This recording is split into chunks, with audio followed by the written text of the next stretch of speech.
ढाकणे शाळेचे सर्व विद्यार्थी आजपासून दररोज एक तरी रुपया बचत करण्याचा प्रयत्न करू।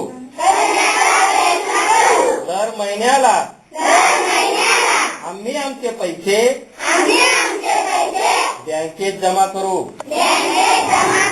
म्हणजे आमचे पैसे आपोआप वाढतील। आम्ही आमच्या कुटुंबातील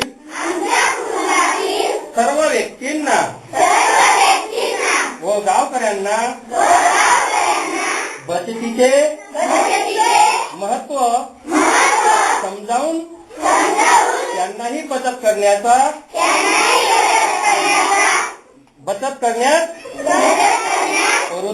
प्रवृत्त करू। जय हिंद।